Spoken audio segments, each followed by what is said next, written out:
First of all, thanks very much everyone for coming along this evening. On behalf of the Committee of the Bourne Vincent Gallery, I'd like to welcome you here. It's great to see so many people turning out in such big numbers to come to the exhibition. And I certainly hope that you feel, as I feel, that it's just such a superb exhibition, and we're absolutely honoured to have it here in the gallery. I just have a couple of little housekeeping bits to do to thank relevant people. And the first person I'd like to thank is Eoin Davis, who's the Visual Arts Officer here in the university, who has put sterling efforts into this exhibition, as she does with every exhibition. But from the time that Eoin first applied to have the exhibition here, I know that Eoin had such a deep conviction that it was an exhibition that we should have in the gallery. And I think if you look around the walls, you can see that that conviction was not unfounded. And I think it's important, even though we live in very straitened times these days, to realise that there are people who are worse off than us, but who demand our respect and our recognition. And I think Eoin has just done such a heartfelt job in giving those kind of people a voice. And I think fair play to Eoin that she has put such work into it. I'm not going to keep you long. There are a couple of other relevant people. Hanging an exhibition is very difficult. Maurice Quillinan helped Eoin lay it out, and the sign of the good hang of an exhibition is when you look at it and you don't think a picture should be hanging somewhere else, and I think they've certainly achieved that. The technical staff here in the university, as ever, have done a great job. There was a great judicious reuse of orange pencils which were painted black, and I defy you to actually find where they are in the installation of the exhibition. So, you know, thanks to them also. It's a great pleasure to have Eoin here, obviously, and I think some of your family are here as well. An opening of an exhibition is a huge ordeal for an artist because how they speak is on the wall, and it's very, very difficult, we were talking about this, to actually expose yourself to other people's opinions of your work when it's so close to you. And you know, we're very grateful that he was able to come. And my final words of welcome are to John Lonergan. I'd like to say that it is a personal honour for me to introduce him, because I'm sure you're all aware of the wonderful work that he does in sort of social advocacy and in speaking up for people who don't have a voice themselves. So it gives me a great honour on behalf of the committee and of the university to welcome John Lonergan. Thank you very much. Yeah, thank you very much, and thank you very much, Eoin, for the invitation. It is a pleasure to come to Limerick and to officially open this exhibition. But, you know, personally, I have to confess, first of all, personally, I have the creative line in my body. I couldn't draw a straight line, and that's the truth. I don't have a. But for many, many, many years, I grew, especially in prison, believe it or not, to become a great fan and admirer and believer in the creative arts and in art in general, any of the creative arts actually, because it was partly at least responsible for introducing some of them into prisons. And the reason was that there was an instant pick-up on them, an instant interest in them, and of course, the best of all, a wonderful ability and capacity, often hidden, unknown capacity. And it was true by accident often rather than by design. People became aware of their creative ability. And then I began to believe and saw evidence that it was widespread within prison populations. And then you might ask why.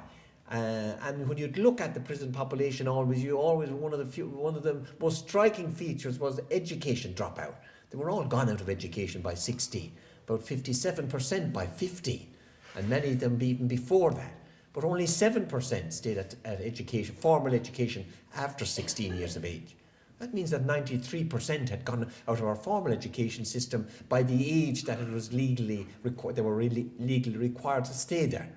And then it was amazing. I often tell this little story that it came my own information. Like lots of things in life, it was a pure accident.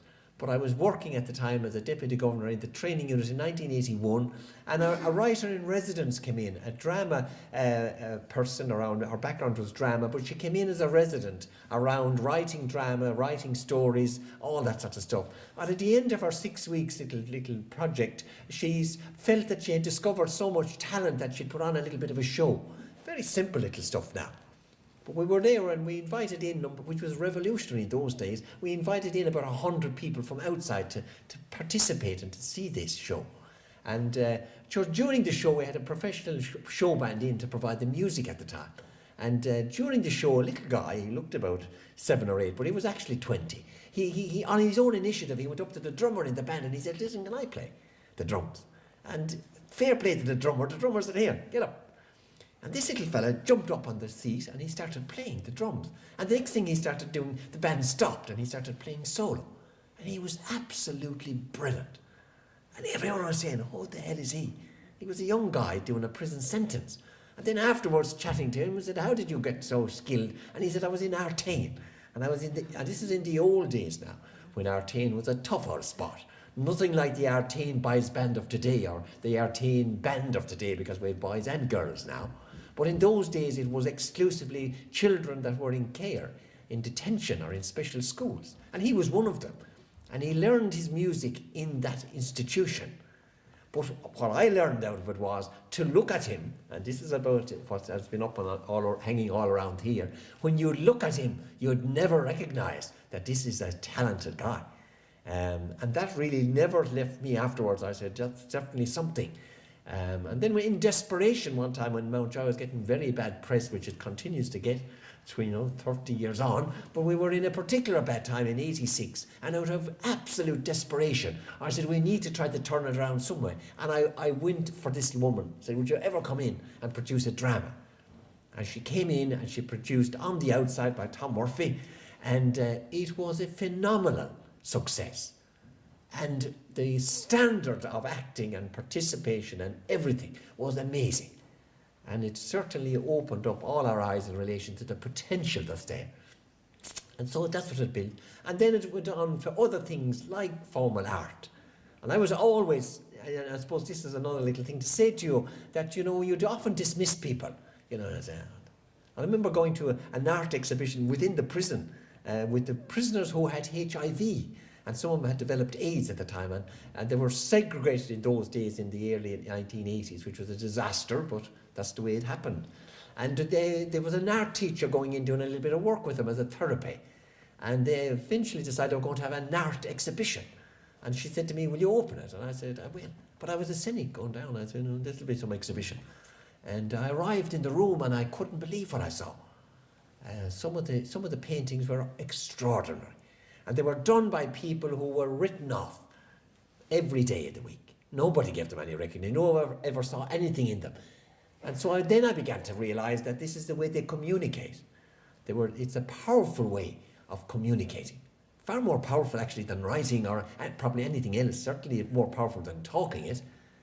And so they were able to communicate through their paintings. And believe it or not, most of their paintings represented darkness, depression, suffering. It was often blood and injury. And then later on in life, I began to do a little bit of work in local communities outside. And I remember one day the people who were the youth workers and the family therapists who were working with the young people, they asked little small children, 6, 7-year-olds, to do something. And they picked the subject death one day. And they asked them to paint what death meant to them. And every single one of them had blood in death. They had all associated dying with injury, with violence, with aggression. And that told another story, that lots of little children are already conditioned at a very young age to violence and to the consequences of violence, and they suffer accordingly. And these are all the sort of things that obviously, informed me anyway, and made me aware of the value of, and the power of, and the therapy of the arts, all of them, whether it is music or art or drama or any one of several. I'm a total supporter nowadays of it.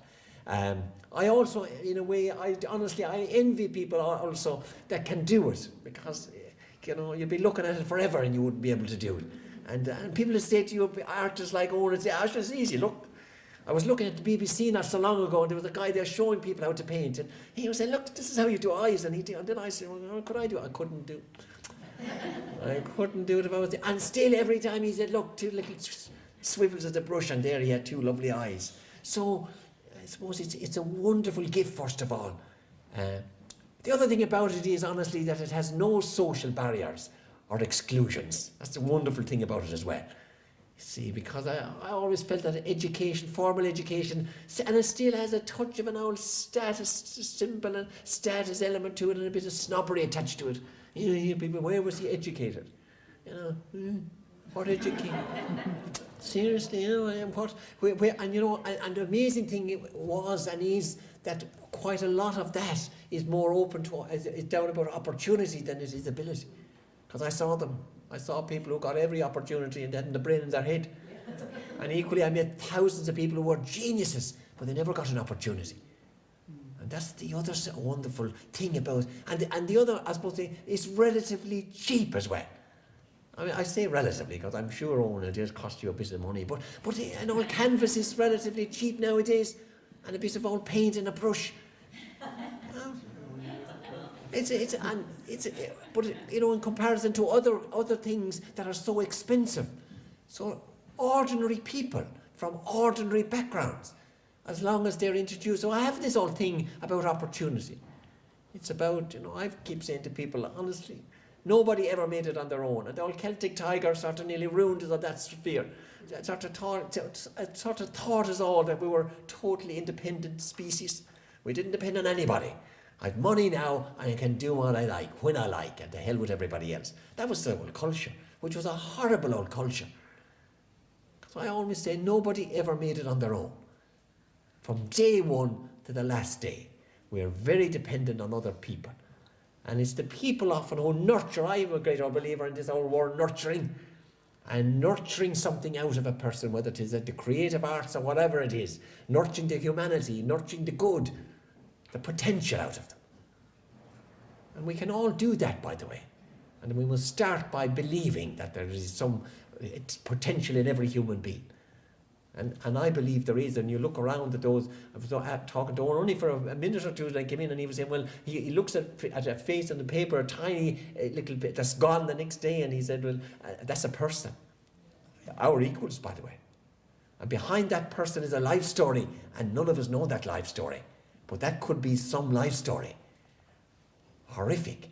I think any of you that were looking at Marion Finucane's overview and reminiscing and inclusion of Nuala Lochlainn the other night, and irrespective of Nuala Lochlainn and whether you were on her side or not, the life story was one, and we only got a bit of it, by the way, in case anyone might have thought you got the full story.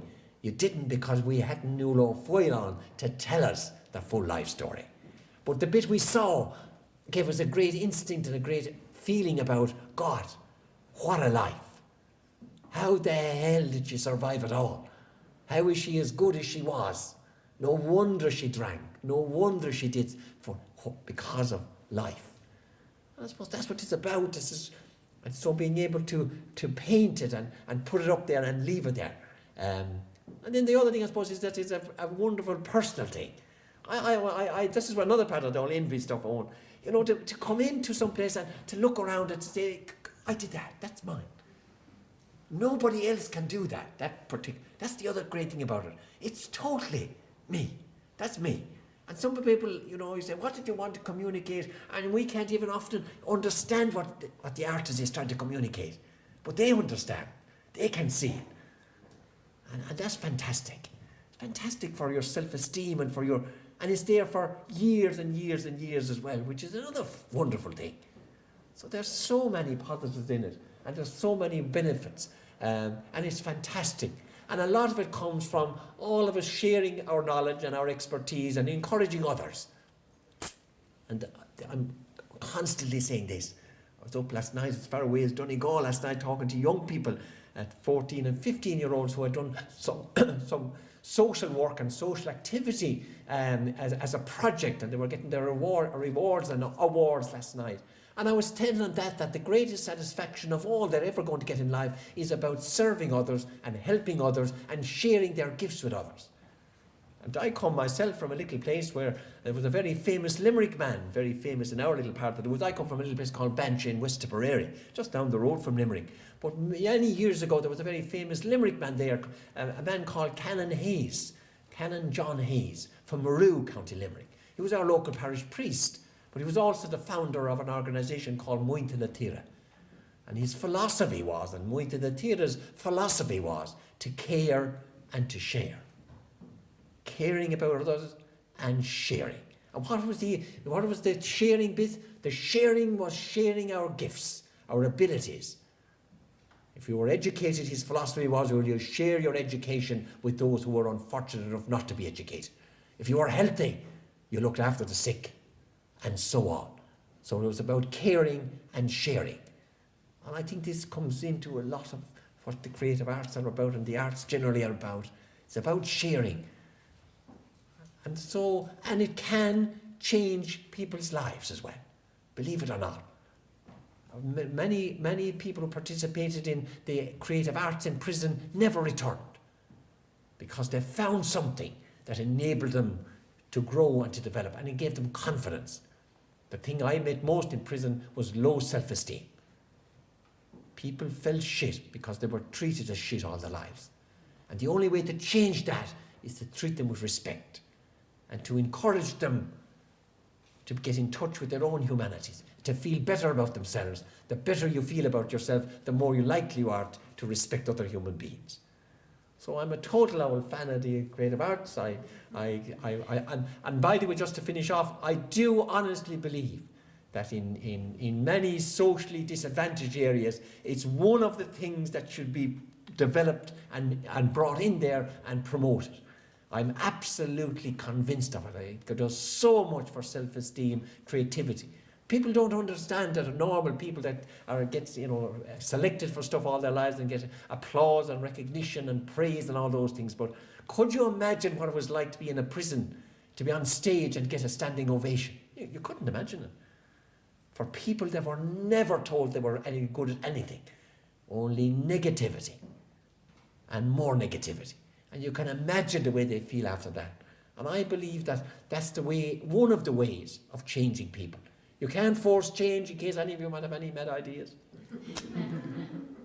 You cannot force change on anybody else, but you can nurture it. You can help the person. You can encourage it. You can help the person on their journey. And a young woman in Mountjoy years ago, and she was writing about one part of her life story, she had put in a preamble, which I just want to share with you, and she said, I alone must do it, but I cannot do it alone. I think it was fantastic. It summarises all of us. I alone must do it, but I cannot do it alone. So, and I think the creative arts have a fantastic potential and facility for doing that, helping people to change, helping people to have a better understanding of themselves, to be able to communicate better and to feel better. So from that stance, I'm delighted, honestly, Eoin, delighted to be here. I'm delighted that this exhibition is here. I know people will get tremendous satisfaction out of seeing it, and they'll also get fantastic insight into people and realising that when they'll see the next homeless person, for instance, and I'm sure maybe anyway, as I just mentioned a homeless person, just before I finish off, I'll just tell you this final little story about a homeless person. Because, again, perception. When we see the homeless person on the streets of Limerick, what do we think? And most times we think waster, useless, low life, and many other labels.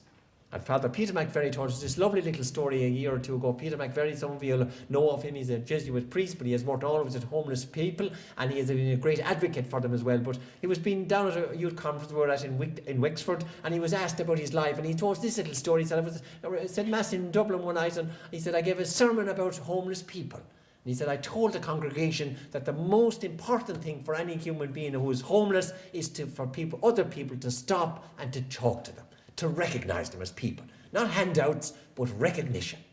And so he went off, and after Mass, this woman went into the sacristy and said, listen, I never looked at homeless people like that before, Father, and I'll never again pass a homeless person without stopping to talk.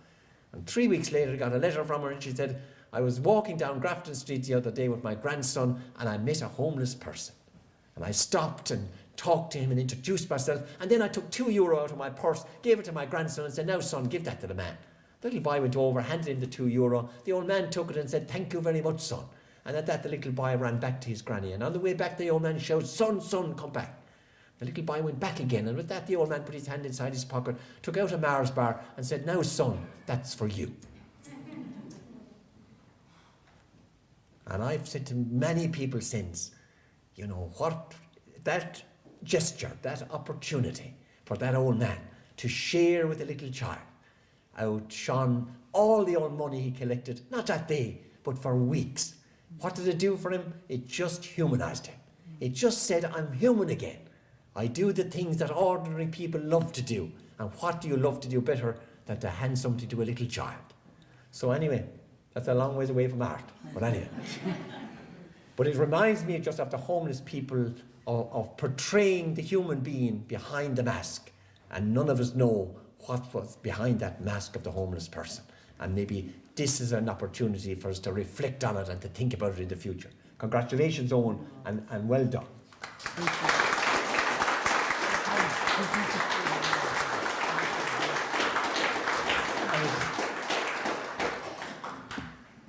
When I heard that John Lochlainn was going to open it, we all got a great boost. He's such an inspiration. There's that phrase, better to light a candle than to curse the darkness. And I always think that John Lochlainn has spent his life lighting candles. So thank you very much for doing that. It's brilliant. I want to thank everybody who's come, because there's so many people here and they've come from all over the place. They've come from down from Dublin, from South Kilkenny, from Clare. I'm sure I'm not going to say every place, but they've even come from Sligo. It's like the United Nations here today. So thank you all very much for coming. I really appreciate it.